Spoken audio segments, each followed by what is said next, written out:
Welcome to Leaning Into Your Leadership from Seasonal Pathways. I'm Robin Stevenson, the CEO and founder of Seasonal Pathways. And here's what I really want to share with you today. The whole concept of AI and how it's being used in technology today, the ethical concerns and the opportunities it brings, all of these things are very interesting to me. And so much of this really puts leaders in the mind of strategically planning on how we're going to use this. Is it good for us to use? Are we exposing children to this? How much do we expose children to this? All of these thoughts of strategically integrating new information obviously comes to a leader's mind. So is that where, as a leader, we need to be putting our time and attention in strategically thinking about these mechanisms that are going on that might help us in our leadership? Well, perhaps not. I'm very intrigued by a book that I've recently been introduced to called Life-Changing Leadership Habits. It's a book written by Dr. Jeff Doolittle, and there's a lot of research behind it, which y'all know I really like. One of the things that he's really bringing out are the ideas that there are 21st century leadership trends and styles, and they are re-emerging, if you will, with some increased attention. And these four leadership styles are servant leadership, transformational leadership, authentic leadership, and spiritual leadership. In an article, which I'm going to link below, he really brings out a very important, in my mind, comment. And that is, there's a difference between good leadership, even great leadership, and effective leadership.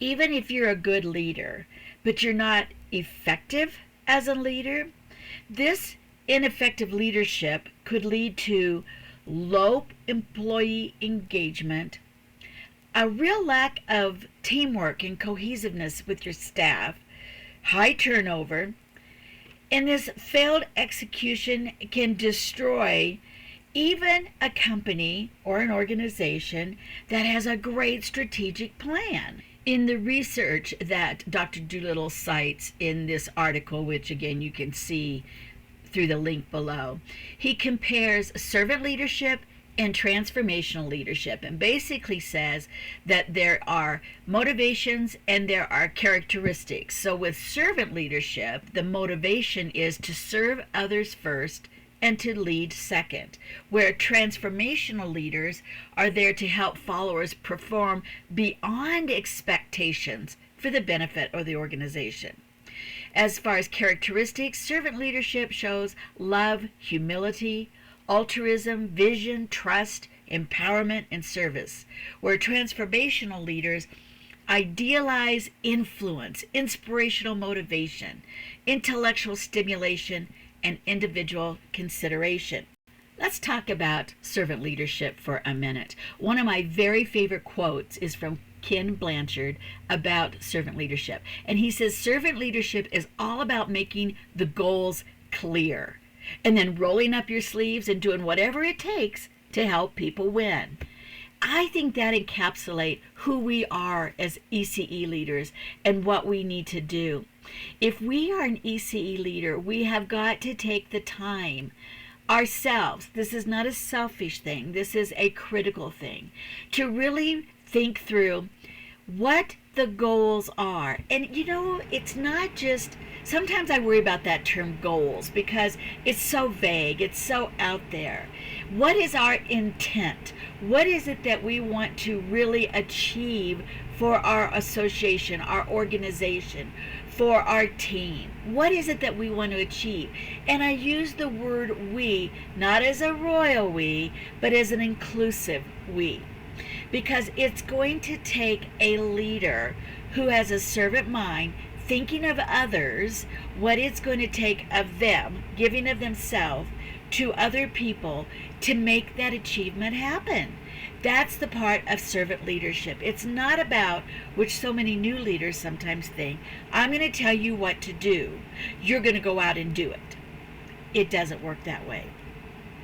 So this week, I really want you to think about servant leadership.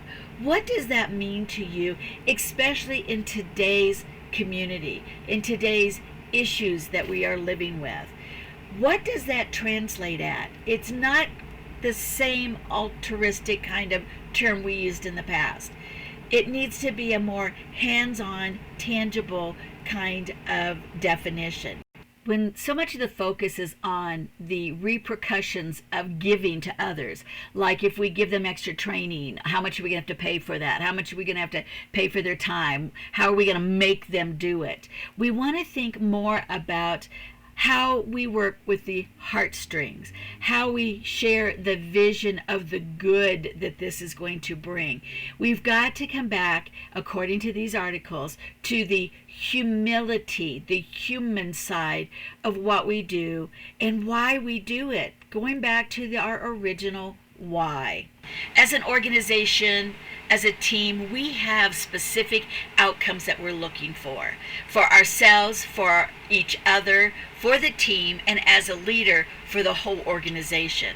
But to be able to do this, we have to be an effective leader, a servant leader, a transformational leader, an authentic leader, and a spiritual leader. So if one of those is resonating with you, let us know below. Let's see where everybody's heart is at this time. It's a real focus into humanism at a time that AI is just popping its visionary head. I would love to know what you are using, what you are thinking, what you are reading. And I'll keep you posted and link the book that I'm reading below. Thank you for listening, and go out and be a great servant leader this week.